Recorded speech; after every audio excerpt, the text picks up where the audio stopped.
జై శ్రీరామ్. కాలభైరవ స్వామివారి మహిమ అనంతమండి.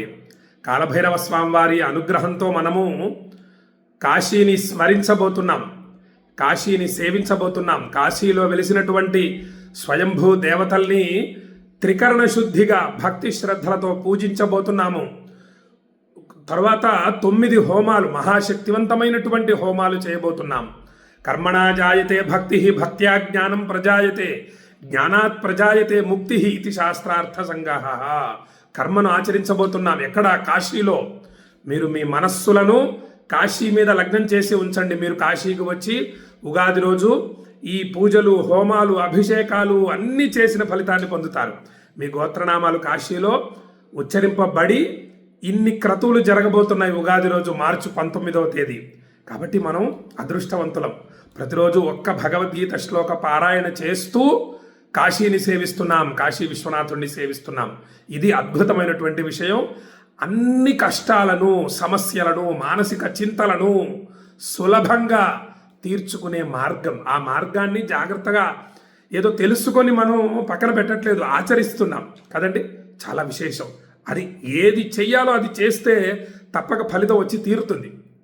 ఇక మార్చి 19వ తేదీ ఉగాది రోజు భక్తుల గోత్రనామాలు కాశీలో చదివి, కాశీ కాశీ కాశీ, ఆ కాశీ అనే 2 అక్షరాలలో 700 మహామంత్రాలు నిక్షిప్తమై ఉన్నాయి. కాబట్టి 1కి 10 సార్లు కాశీ అనే నామాన్ని మీరు వినడం విశేషం, నేను ఉచ్చరించడం విశేషం అన్న భావనతో 1కి 4 సార్లు అంటూ ఉంటాను. నేను కాశీలో భక్తుల గోత్రనామాలు చదివి 9 మహాశక్తివంతమైనటువంటి దేవతలకు పూజలు, 9 హోమాలు, 28వ సంవత్సరం. ఏమండి, అబ్బా, అది కాలభైరవుడు అంటే.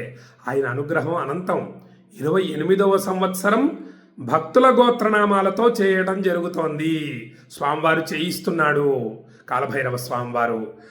అది అద్భుతం. ఏదో నేను వెళ్ళి నా కోసం ఆ అక్షయ పుణ్య ఫలితాలు నేను ఒక్కడనే పొందాలని అనుకోకుండా భక్తులందరికీ అక్షయ పుణ్య ఫలితాలు కలగాలి. తద్వారా వాళ్ళకు ఉండేటటువంటి అన్ని దోషాలు, కష్టాలు, సమస్యలు, బాధలు అన్నీ కూడా భస్మం కావాలి. ఆయురారోగ్య అష్టైశ్వర్యాలతో పిల్లాపాపలతో అందరూ కూడా సుఖంగా వర్ధిల్లాలి అని చేయటం జరుగుతోంది కాశీలో పూజలు అని భక్తులకు తెలియజేస్తూ, ఇక త్రికరణ శుద్ధిగా పూజ చేయడం అనేది చాలా ప్రధానమైనటువంటి విషయం. త్రికరణములంటే మనస్సు, వాక్కు, కర్మ. మనందరి మనస్సులు కూడా కాశీ మీద లగ్నం కావాలి అంటే మనం ఈ రోజు నుండే కాశీ గురించి అనేక అద్భుతమైన విషయాలు తెలుసుకోవాలి. తెలుసుకుంటేనే అంత గొప్ప క్షేత్రమైనటువంటి కాశీలో నా గోత్రనామాలతో పూజలు చేయించుకుంటున్నామన్న భావన మీకు ఉండాలి. ఏమండి, ఏదో నా గోత్రనామాలు ఇచ్చాం, మా గోత్రనామాలు గురుగారు దక్షిణ పూజలు అయిన తర్వాత ప్రసాదాలు పంపిస్తారు కదా, అప్పుడు ఇస్తాం అని ఏదో అనేయటం కాదు. మీరు ఏదో లౌకిక విషయాలలో మీ మనస్సును ఉంచడం కాదు. మీరు ఏ పని చేస్తున్నా కూడా కాశీని స్మరిస్తూ ఉండండి. మీ గోత్రనామాలతో నేను కాశీలో 9 స్వయంభూ దేవతలకు పూజలు, 9 హోమాలు చేస్తూ ఉంటాను. వాటి మహిమను మీకు తెలియజేస్తూ ఉంటాను. మీరు ఇక్కడ ఉన్నా సరే కాశీవాస ఫలితాన్ని పొందుతారు. తద్వారా అక్షయ పుణ్య ఫలితాలు లభిస్తాయి. సమస్త దోషాలు తొలగిపోతాయని భక్తులకు తెలియజేస్తూ కాశీ గురించి అనేక అద్భుతమైన విషయాల్ని మనం తెలుసుకుందాము. ఇక ఇక్కడ ఉండి, అంటే ఇక్కడ ఏ ఊళ్ళో అయినా సరే, ఎక్కడ ఉన్నా సరే కాశీలో ఉన్నటువంటి ఫలితాన్ని ఎలా పొందుతామనేటటువంటి విషయాన్ని మనకు ఒక అద్భుతమైనటువంటి శ్లోకం ద్వారా అందించారు పెద్దలు. దాన్ని మనం జాగ్రత్తగా నేర్చుకోవాలి. ఈ శ్లోకం చాలా ప్రధానమైంది. అహం కాశీం గమిష్యామి.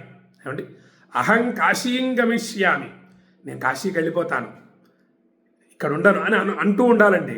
నేను నా సతీమణితో అంటూ ఉంటాను, ఇంక నేను కాశీకి వెళ్ళిపోతున్నాను, కాశీకి పోయి అక్కడే ఉండిపోతాను, నేను గంగా స్నానం చేస్తూ విశ్వనాథుడిని సేవిస్తూ సామాన్యమైనటువంటి కోరిక కాదండి, ఇది అద్భుతమైనటువంటి కోరిక. మన కలియుగంలో ఇంకొక విశేషం ఏమిటంటే, ఇలా అనుకుంటూ ఉంటే చాలు ఆ ఫలితం వచ్చేస్తుంది.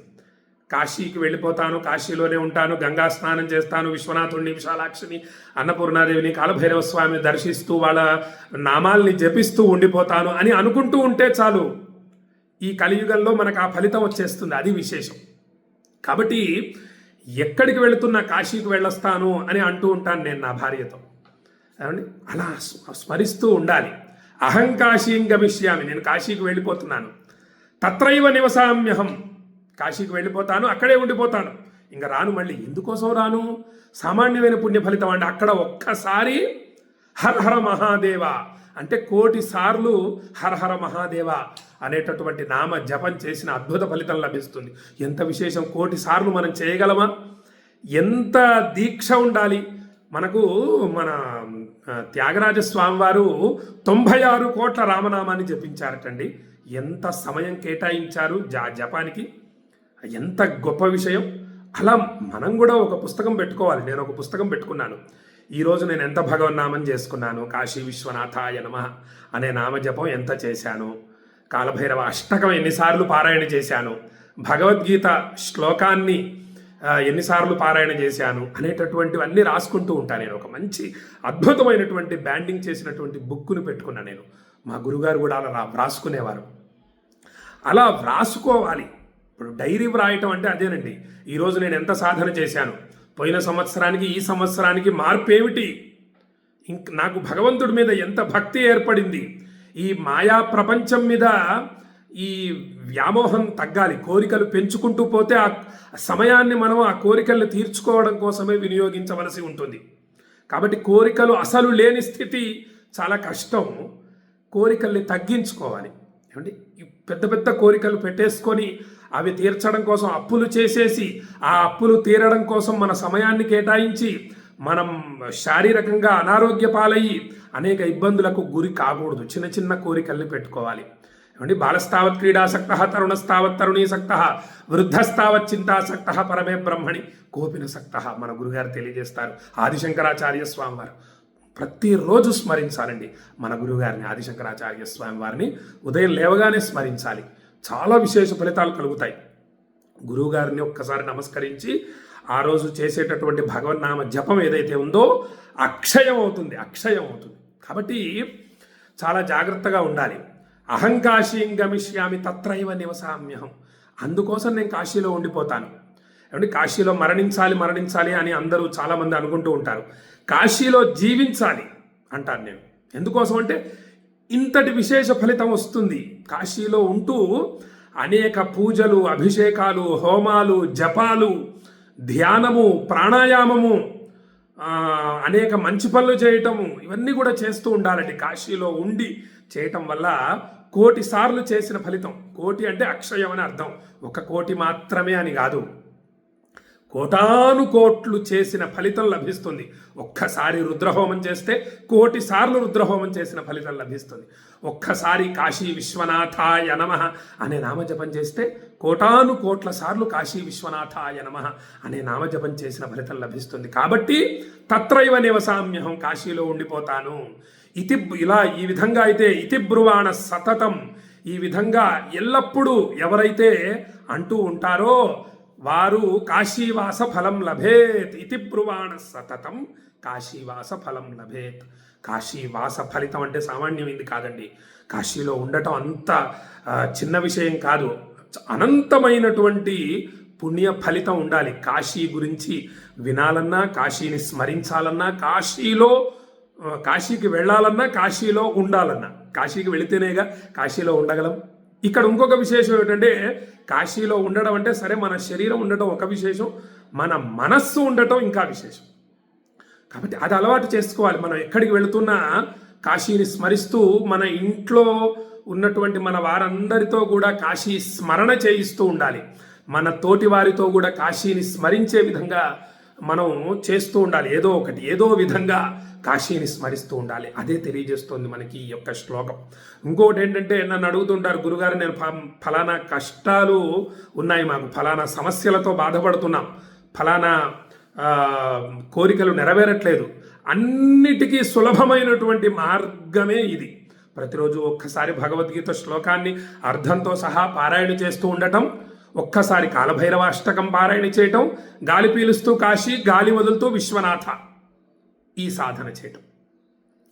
ఏ పని చేస్తున్నా, ఆఫీసుకు వెళుతున్నా, వంట చేస్తున్నా, భోజనం చేస్తున్నా, టీవీ చూస్తున్నా, సెల్ ఫోన్ చూస్తున్నా, మనస్సులో కాశీ విశ్వనాథాయ నమః అనే నామజపం నడుస్తూ ఉండటం చేత ఈ సమస్యలన్నీ కూడా తీరిపోతాయి. కాశీవాస ఫలితం లభిస్తుంది. గంగా స్నానం చేసి విశ్వనాథుడిని అభిషేకిస్తే ఏ ఫలితం లభిస్తుందో కాశీలో అంతటి అద్భుతమైనటువంటి ఫలితం ఈ యొక్క సులభ చిన్న విషయం అండి. కాశీని అనుక్షణం వీలైనన్ని ఎక్కువ సార్లు స్మరించే ప్రయత్నం చేయాలి. రేపు ఇంకొక అద్భుతమైనటువంటి శ్లోకం ఉంది, తెలియజేస్తాను.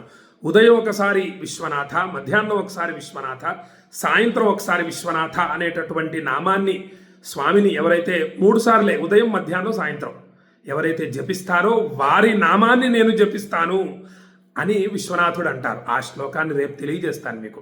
అంటే అద్భుతం, అనేక అద్భుతమైన విషయాలు ఉన్నాయి కాశీ గురించి తెలుసుకుందాం సులభంగా. అంటే ఒక లిఫ్ట్లోకి వెళ్ళి 10వ అంతస్తు బటన్ నొక్కామనుకోండి, ఎంత తేలిగ్గా మనం 10 అంతస్తులు పైకి వెళతాం.